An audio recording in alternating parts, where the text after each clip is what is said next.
Research Roundtable, Discussions with New Researchers, Episode 1, 2021, February 14. Research Roundtable is a segmented overview of issues faced by new researchers from their own perspective.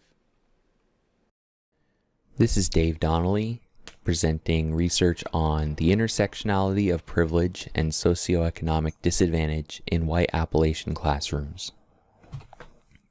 This research comes from a project that I completed in 2017 while I was completing my professional internship. And I completed a master's research project where I did action research. I am using this as one of my 3 projects in lieu of a dissertation. So I've got one publication already finished, and hopefully this one will be the second. So one of the challenges that I have here is transitioning the work that I did, which was kind of a student paper, into a professional publication that I can submit to a journal. My motivation for completing this research is that in recent years, social media has played a much more significant role in exposing students to social justice issues. So in this case, a lot of the times, social media is acting as a parent to a lot of students and introducing them to concepts and ideas that they may not have heard of organically in their homes or in school. And this leads to a lot of questions and also to a lot of misinformation. And in the context of the classroom, race, culture, and privilege have always and probably will always be difficult to discuss. To provide some context for this study, white privilege is not addressed in curriculum. So that includes in school lessons, in a lot of materials that are in schools today, in standards set by the state and at the national level.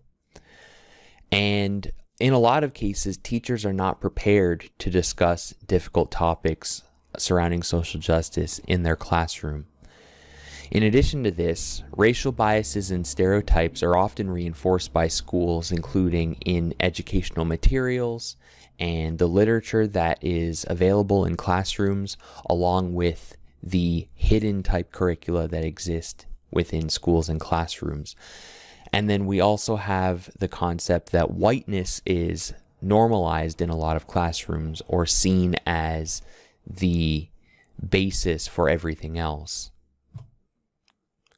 One of the interesting things that got me thinking about this topic is the idea that white Appalachian students are highly disadvantaged.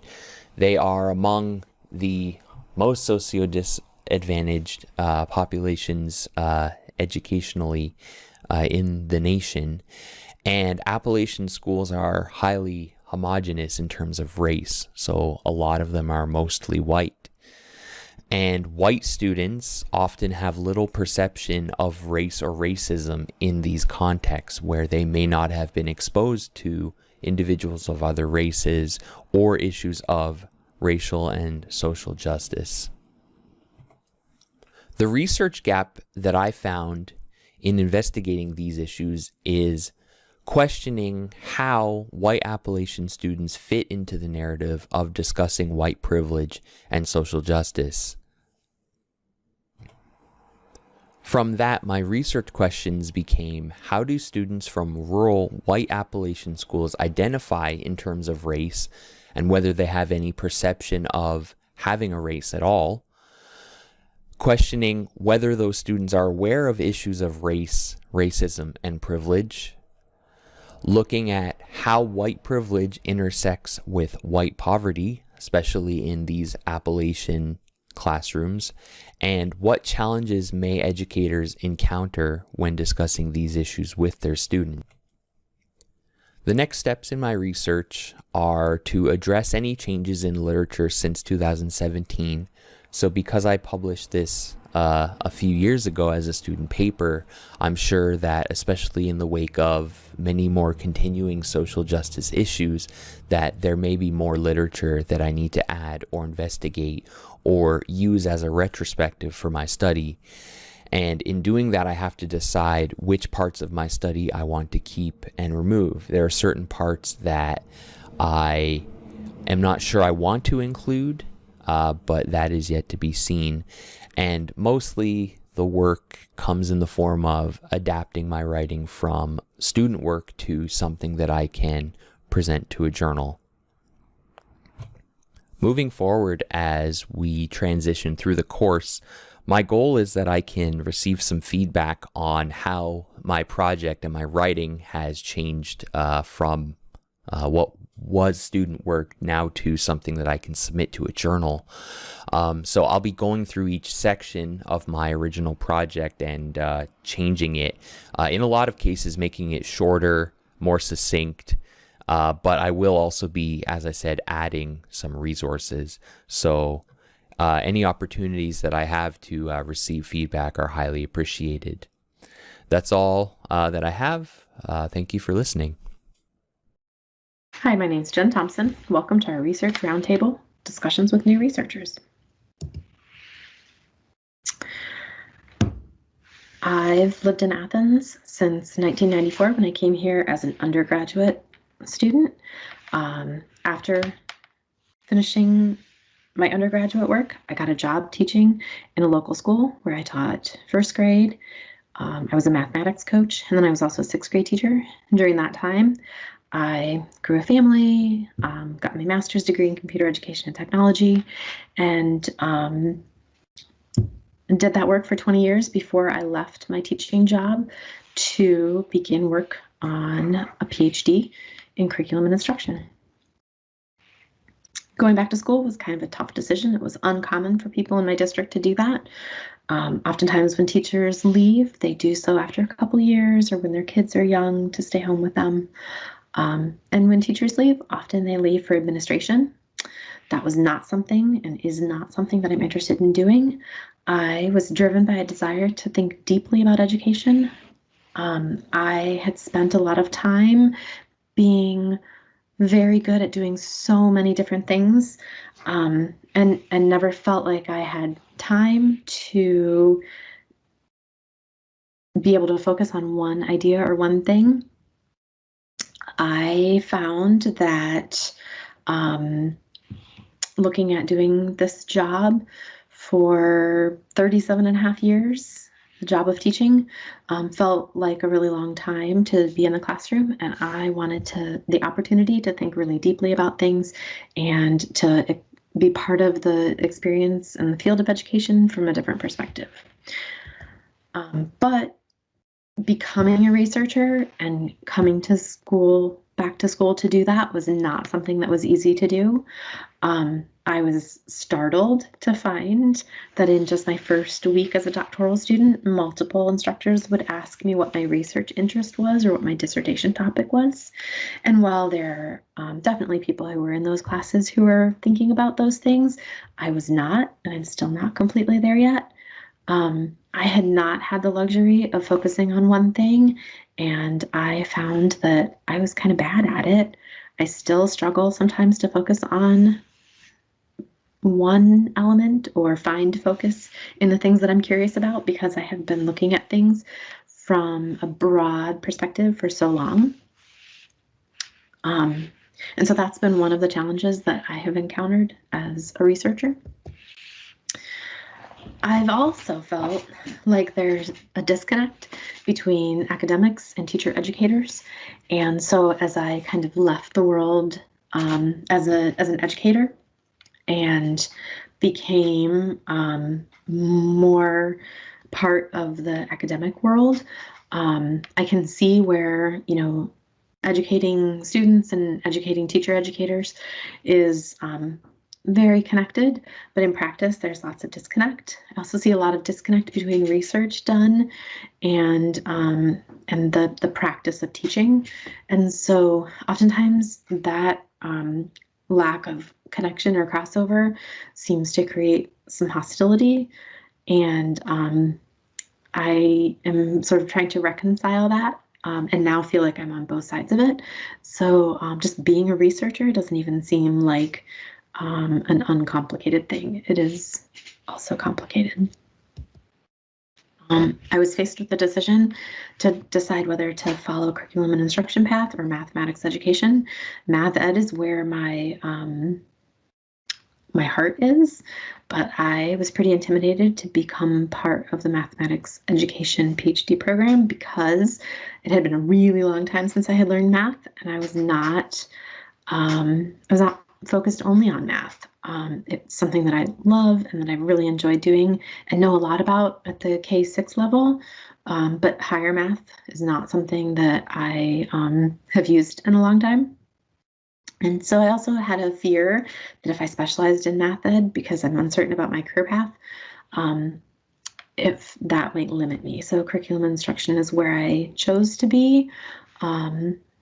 But even making those decisions and trying to decide how I fit into the world of research and how I fit into the world of academia has been something that hasn't just been easy to figure out. There are a lot of assumptions that are made by people in colleges of education about, where your career path will lead you.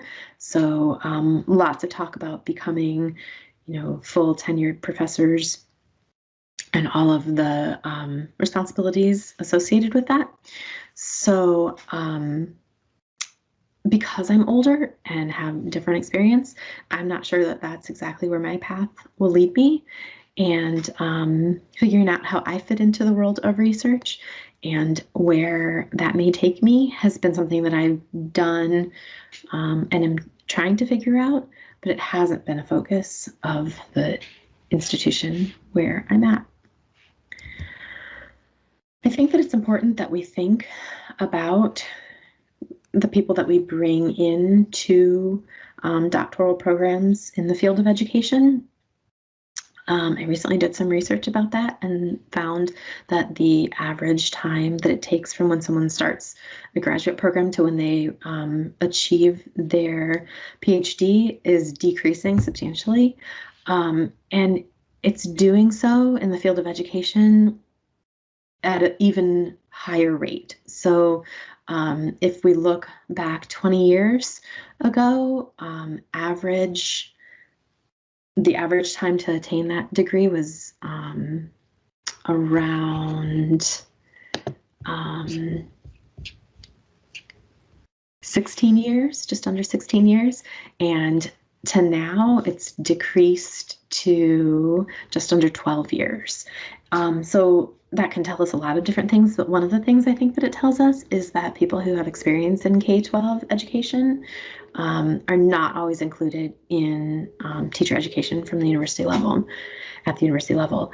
And so I think that we should really carefully evaluate whether or not encouraging people with K-12 experience to become researchers and to be a part of that body of work, whether we value that. And if we do, how could we change the system to help support educators in entering the field of research and sharing what they know and their experience within this realm? I titled my segment Searching for Clarity because as I was working through some of these topics, I felt like I was sort of swimming through fog trying to figure out what I could see. So that's a good place to start. I really struggled with how to say these kinds of things. So I kind of had an idea of what I wanted, but I wasn't real sure how to say it. And a lot of that comes down to my research question, which I really struggled with. And even now, I still try to wrap my head around what it is I want to do, because I really feel like I know what I want to see, but I'm struggling to how to say it. And right now it kind of looks like this, virtual reality's effect on learning outcomes of an intangible topic. And I have examples of things like, if you were to teach chemistry, you can see a fire, but I can't watch the chemistry happen because it's, down at the atomic level. We have models for it, but I can't actually see it. In the things that I work with, it's just technology. We talk about the internet. You can see the internet. I can pick it up and use it. I can search Google. I can go to Amazon, but I can't actually see the inner workings. We actually have a word for it, the cloud. It's very confusing. And it hides things, right? That's what a cloud does, is it sort of obfuscates things so you don't, abstracts it so you can't see it. And I'm trying to dig through that with students to try to make them understand it. So that can be very confusing. But again, with a research question, I really felt like I was struggling, that there's a question, but I can't seem to figure out how to give it voice. So I thought a lot about how do I put the parts that I've been given in my education, the things that I've learned. I've got a lot of options. I've got learning models and methods and methodologies, and I've been talked to about the right way any number of times by any number of faculty. But at the end of the day, I'm the one that's designing this research study, and I've got to pick and choose the parts that work for what I want to do and how I want to do it. And that can be daunting, I think is the nice way to say that. So I've been, working my way through what do I have and what do I not have. And these are the current things that I believe I know, but I'm not sure. I'm a cognitivist in this topic, and I've read a ton about the theory of multimedia learning from Mayer, and I feel that what I want to study is going to fit very well into there as I work through primary research questions. On the other hand, I think there's a lot that says, things about the quality of what the student's learning, and that needs to be investigated. And so secondary and intersectional research questions I have not quite wrapped my head around yet. Some of the things that I know I need to look into more closely and more. We've been encouraged at this at every turn in my education. What have others already done? What's already out there? Don't reinvent the wheel. Make sure you understand what's there first, and literature search and literature reading, and understand the current state of the literature, as well as, all the learning models and the history that goes with those are very important. And when it came to trying to wrap my head around what's my research question, lots and lots of time was spent digging through databases of papers and reading papers and dissertations and, all that kind of stuff in order to find a similar perspective. And I discovered there were a lot of people that had done research on intangible topics. And that's not a term that came easily to me, of an intangible topic, a topic that can be demonstrated but not seen. And so I began to do more and more research in that direction as I looked at those kinds of things. As I came around to that, there were a number of things that I discovered. There were lessons that I had learned that are important to remember and understand. Talking to others about the research struggle, community really matters. And it doesn't have to necessarily be a community of researchers, although that really can put the right vernacular and the right perspective on it. But I spoke with my wife, I spoke with my colleagues, I spoke with my close friends about it, and they were all really helpful in trying to shed light and shed understanding as I spoke with them about it. The word intangible actually became quite the point of discussion among about 4 or 5 of my friends and colleagues as we tried to nail down what is that term. And intangible is the best we've been able to come up with for an intangible topic. Community matters. Got to make sure we're not working in a vacuum. That's very important. As I worked through this, I realized that I had to break down the problem of problems. It's not a great big monolithic thing. I needed to break it down into smaller and smaller pieces. Language matters. And so as I got into the smaller and smaller pieces, I used a thesaurus a lot because I would find words that seemed to mean what I thought they meant, and I would look them up and they wouldn't. And a thesaurus would lead me down a path of more clarity and more precision with what I was looking at. Well, I hope this discussion's been somewhat helpful, and I thank you for your time. Research Roundtable would like to thank you for your time.